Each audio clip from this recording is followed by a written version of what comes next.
Hello everyone, welcome to my channel. आज हम पढ़ेंगे इंक्लूसिव एजुकेशन के प्रिंसिपल्स। 2 वीडियो और आ चुके हैं इंक्लूसिव एजुकेशन की। अगर आपने वो नहीं देखी है तो प्लीज़ एक बार वो ज़रूर देख लेना एक बार, क्योंकि उसी में ही मैंने इंट्रोडक्शन बताई है कि इंक्लूसिव एजुकेशन होता क्या है। समावेशी शिक्षा इंग्लिश में भी और हिंदी में दोनों में बताई है, तो एक बार ज़रूर देखना। और उसका लिंक मैंने डिस्क्रिप्शन बॉक्स में दे दिया है, तो आप वहाँ से आराम से देख लेना।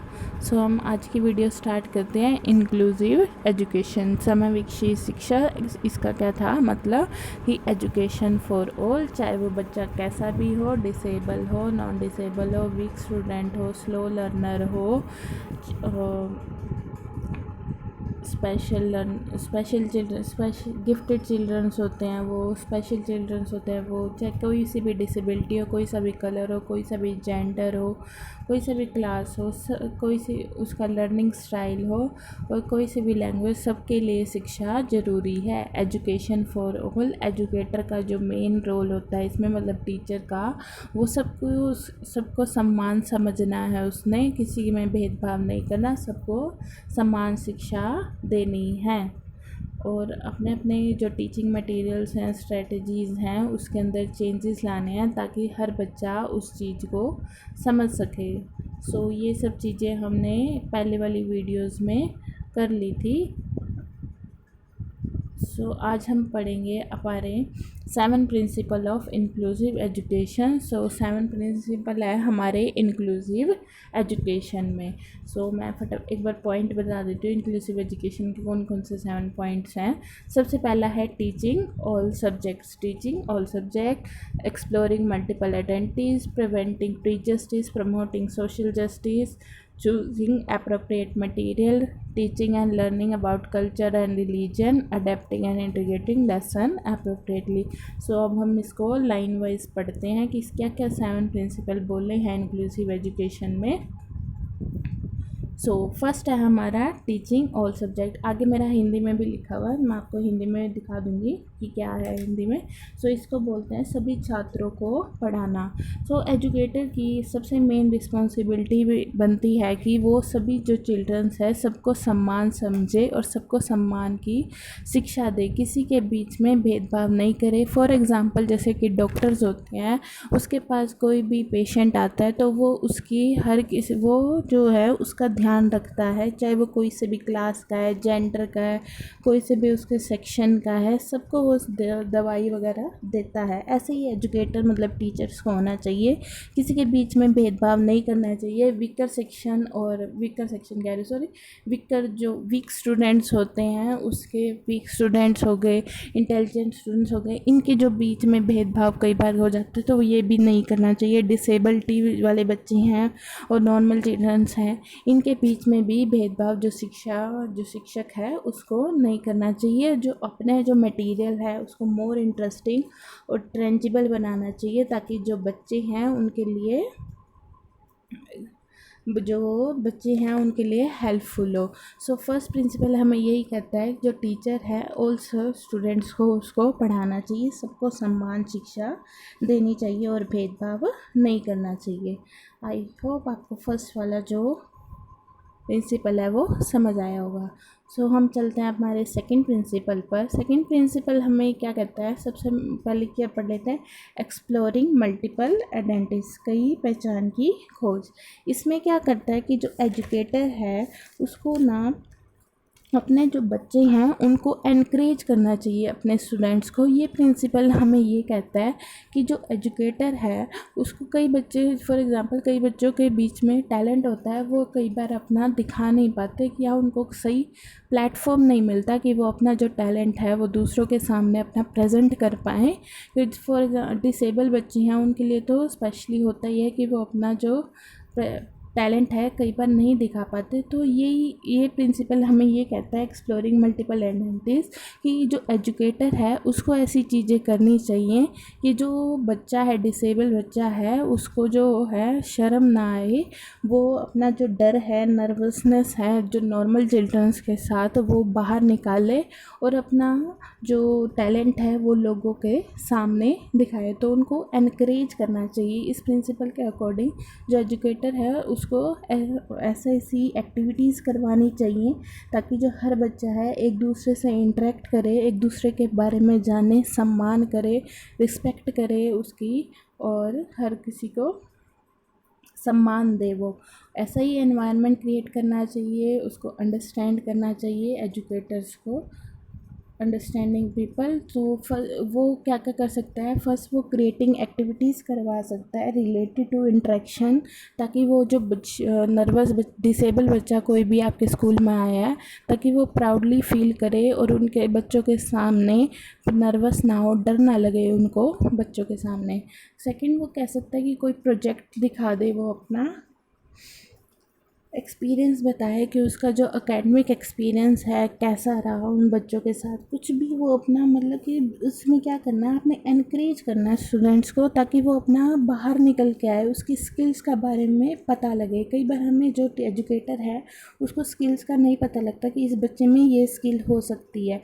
तो इस स्किल को पता लगाने के लिए ही जो एजुकेटर है उसको मोटिवेट करना चाहिए अपने बच्चों को, और वो नर्वस ना हो, एक रिस्पेक्टफुल एनवायरनमेंट क्रिएट करना चाहिए ताकि वो हर किसी के साथ बातचीत आराम से कर सके, नर्वस फील ना करे।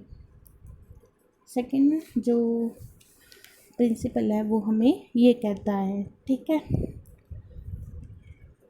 अब हम चलते हैं हमारे थर्ड प्रिंसिपल पर।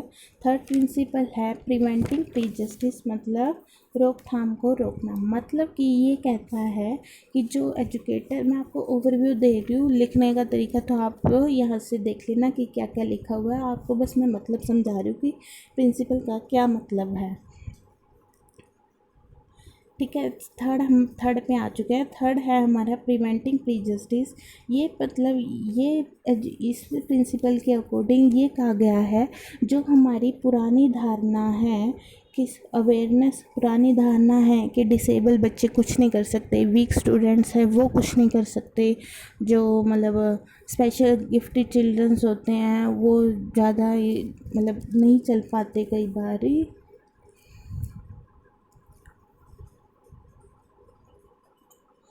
Disable students.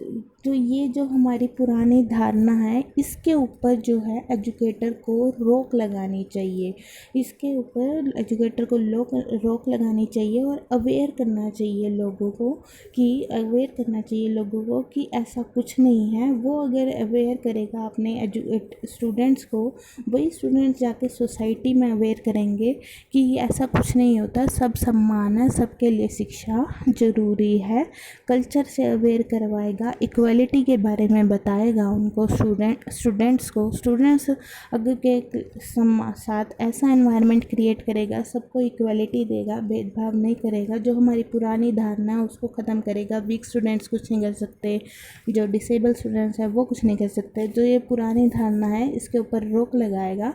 तो जो बच्चे हैं वो यहीं से सीख के फिर वो सोसाइटी में जाएंगे, तो हमारी इससे सोसाइटी भी डेवलप होगी।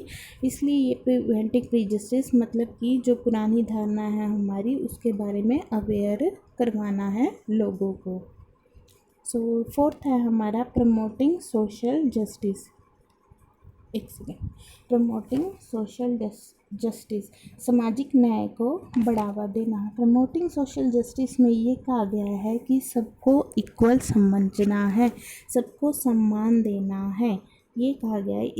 इसमें ये कहा गया है कि एजुकेटर को स्टूडेंट्स को ऐसा दिखाना है, इक्वलिटी दिखानी है, सबको एक समान समझना है, और एजुकेटर की ही रिस्पॉन्सिबिलिटी बनती है कि वो बच्चों को सिखाए कि सबको एक समान समझना है, ताकि जो आगे बच्चे हैं वो एक दूसरे का सम्मान करें, रिस्पेक्ट करें। और सोसाइटी में सोशल जो हो जाता है, कई बार सोसाइटी में यही चीज़ें जाती है, तो सोसाइटी में हमारी जस्टिस हो जाए और उनको बताए कि ये फेयर है, ये अनफेयर है, ऐसे करना चाहिए आपको, ऐसा नहीं करना चाहिए, ये रिस्पेक्टफुल होता है, ये डिसरिस्पेक्टफुल है, इन चीज़ों के बारे में वो अवेयर करवाए कि ऐसा कुछ नहीं है कि वो बच्चे भी कुछ नहीं कर सकते। इन सब चीज़ों से बारे में वो अवेयर करवाए स्टूडेंट्स को।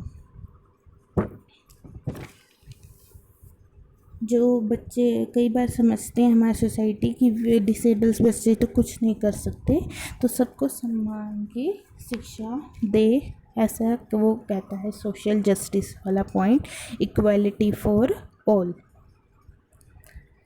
बताना फिफ्थ पॉइंट है हमारा चूजिंग एप्रोप्रिएट मटेरियल।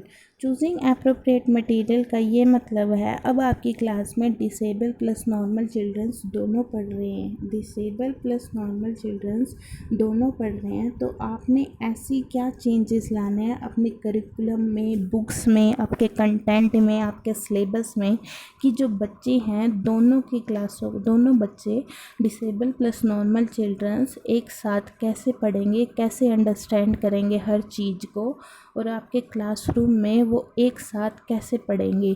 ये आपने ऐसा सेट करना है एक प्रिंसिपल, कि जो आपकी बुक्स हैं वो सेट करनी है ताकि जो बेनिफिट है सबको हो, दोनों बच्चों को हो, नॉर्मल को भी हो और डिसेबल को भी हो। आपने डिसेबल की तरफ तो चलो ध्यान दे लिया कि मैं ये ऐसा मटेरियल, ऐसे बुक्स रख लेंगे, पर उसकी वजह से इंटेलिजेंट बच्चे के ऊपर फ़र्क पड़ेगा, इसलिए आपने कुछ ऐसी अप्रोप्रिएट बुक्स या मटेरियल्स, कोई एड्स या टीचिंग एड्स होगी, टीचिंग स्ट्रेटजीज़ होगी, वो यूज़ करनी है ताकि जो दोनों बच्चे हैं उनके लिए बेनिफिट हो और दोनों की डेवलपमेंट हो, एक साथ हो, और दोनों को समान शिक्षा प्रोवाइड हो।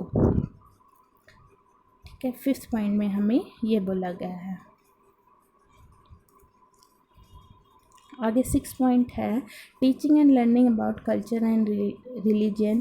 ये प्रिंसिपल हमें ये कहता है कि जो अगर आपकी क्लास में अलग अलग कल्चर से बच्चे आते हैं, अलग जैसे कोई लैंग्वेज से आ जाता है या कोई दूसरे रिलीजन का आ जाता है, दूसरे कल्चर का आ जाता है, तो आपने दूसरे जो कल्चर है, एजुकेटर को ऐसा एनवायरनमेंट क्रिएट करना है कि दूसरे के बच्चों जो कल्चर है वो अपने जो कल्चर के बारे में लोगों बच्चों को भी बताए, उस बच्चे उस कल्चर की रिस्पेक्ट करे, पॉजिटिव में वो बताए और पॉजिटिव में ही बच्चे उसकी रिस्पेक्ट करें, नेगेटिव ना लेके जाएं, और दोनों एक दूसरे की रिस्पेक्ट करें और भाईचारे को बढ़ावा देना है। आपने इस सिक्स पॉइंट में ये कहा गया कि आपने भाईचारे को बढ़ावा देना है, पॉजिटिव पॉइंट्स बताने हैं दूसरों के कल्चर के बारे में, रिलीजन के बारे में, कि हमारे कल्चर में ऐसा होता है, हमारे रिलीजन में ऐसा होता है, तो अपॉर्चुनिटी देनी है कि वो दूसरों से सीख पाए, अपने जो क्लास फेलोज़ हैं उनसे, ताकि वो जो है और उसकी भी डेवलपमेंट होगी, वो उसको और जानकारी मिलेगी कि उसके कल्चर में ऐसा होता है। जैसे उसके जैसे कोई लैंग्वेज की बात ले लो, अगर लैंग्वेज हिंदी और इंग्लिश, अगर कोई इंग्लिश से आ जाता है आपकी क्लास में, तो बच्चे की भी तो डेवलपमेंट है, वो उसी से सीख के ही इंग्लिश क्या पता बोलना सीख जाए, पढ़ना सीख जाए, अच्छी उसकी इम्प्रूव हो जाए। तो ऐसे ही बेनिफिट आपने क्रिएट करना है स्टूडेंट्स के बारे में, पॉजिटिव वे ही बताना है ताकि दोनों की डेवलपमेंट हो सके, कोई भेदभाव नहीं करना है। सेवन्थ पॉइंट है हमारा adapting and integrating lesson appropriately. Seventh point में हमें ये कहा गया है कि अडेप्टिंग एंड लेसन अप्रोप्रिएटली, इस प्रिंसिपल में हमें ये कहा गया है कि जो आपका करिकुलम है उसको आपने फ्लेक्सिबल रखना है, रिजिड नहीं रखना है, मतलब फ्लेक्सिबल रखना है। क्यों? क्योंकि आप अगर आपकी क्लास में कोई ऐसी चेंजेस आ जाती हैं तो आप कैसे अपना जो सेट है, एनवायरनमेंट सेट है, teaching strategy set, teaching ads जो हैं उसको कैसे यूज़ करेंगे जो सबके लिए हेल्पफुल हो। तो आपने जो अपना करिकुलम है, जो आपने बनाया है, आपका सिलेबस है, आपका कंटेंट है, स्ट्रेटजी है, तो वो चेंज होती जाने, फ्लेक्सिबल होनी चाहिए ताकि आप अकॉर्डिंग टू एनवायरनमेंट उसको चेंज करते जाए। ये नहीं कि आपने रिजिड सेट कर लिया मतलब वैसा ही रहेगा, मैंने डिस्कशन लेसन लेना है तो मैंने डिस्कशन लेसन ही पढ़ाना है, मतलब कि आपने डिस्कशन लेसन ले लिया तो मैंने करना ही है, मतलब मैंने तो डिस्कस ही करना है, एग्जाम्पल्स नहीं देने। तो ऐसी बात नहीं होनी चाहिए, फ्लेक्सिबल होना चाहिए आपके कंटेंट भी, सिलेबस भी और आपका करिकुलम भी। तो दोनों बच्चों के लिए हेल्पफुल हो और डेवलपमेंट दोनों की आराम से हो सके। सो सेकंड पॉइंट है, और जो इसमें सेवन्थ पॉइंट में ये है कि जो आपका एक बात और है सेवन्थ पॉइंट में, इसमें लिखी नहीं, मैं बता देती हूँ। जो आपके एक पॉइंट और है, जो आपका सिलेबस सॉरी जो आपका सिलेबस होना चाहिए, जो आपका सिलेबस होना चाहिए करिकुलम में, और जो मतलब बुक्स लगेंगी उसमें जो लेसन होने चाहिए, वो जो बच्चे के चिल्ड्रन के रियल लाइफ से रिलेटेड होने चाहिए, ताकि जो बच्चा है उसको रियल लाइफ में एक्सपीरियंस कर पाए कि उसको कैसा अगर वो रियल लाइफ में एक्सपीरियंस कर पाए तो वो कैसे उसको उस चीज़ को हैंडल करेगा। रियल लाइफ एक्सपीरियंस मतलब कि जो अपने लेसन रखने हैं वो उसके रियल लाइफ से रिलेटेड होने चाहिए, ताकि उसको एक्सपीरियंस हो सके अगर उसकी लाइफ में ऐसी सिचुएशन आती है तो उस चीज़ को वो कैसे हैंडल करेगा। सेवन्थ पॉइंट में हमारा ये है। एट्थ पॉइंट एक और है इसके अंदर, एक सेकेंड में दिखाती हूँ। Principle of together we learn better, ये मेन प्रिंसिपल है। मतलब आपको पढ़ने से ये समझ आ गया होगा कि ये क्या प्रिंसिपल कहता है, टुगेदर वी लर्न बेटर। मतलब कि जो कोई से भी क्लास का बच्चा है, वही बात आ गई, सोशल स्टेटस, जेंडर, फिजिकल, कोई अदर डिसेबिलिटी है उसको, चाहे कोई से भी कलर का है, लैंग्वेज का है, सबको सम्मान देना है, किसी में भेदभाव नहीं करना, इक्वल अपॉर्चुनिटी प्रोवाइड करनी है। ये हिंदी में देख लेना, मैं साथ साथ बोलती जाऊँ। इक्वल अपॉर्चुनिटी प्रोवाइड करनी है आपने, और सबको सम्मान देना है, किसी में भेदभाव नहीं करना, सबको शिक्षा देनी है, एनकरेज करना है स्टूडेंट्स को, ताकि वो मोटिवेट हो, दूसरों के बच्चों के साथ नर्वस फील ना करे, और आराम से अपना जो डेवलपमेंट है वो कर सके, और आराम से अपना पढ़ सके, टीचिंग मटेरियल यूज़ कर सके एक साथ एक कमरे में बैठ के। सो आप ये हिंदी में देख लीजिए, 2 मिनट मैं हिंदी में दिखा देती हूँ साथ साथ थोड़ा सा। आई होप आज की वीडियो आपको समझ आएगी, प्रिंसिपल्स ऑफ इंक्लूसिव एजुकेशन। सो ये है हमारे हिंदी में। आप 2 मिनट वीडियो स्टॉप करके अपना हिंदी में नोट कर लेना ये पॉइंट्स। वैसे तो मैंने हिंदी में ही बनाई है वीडियो, आपको समझ आ गई होगी, मेन तो पॉइंट्स क्लियर करने की बात है। आई होप आपको वीडियो अच्छी लगेगी। Thank you for watching.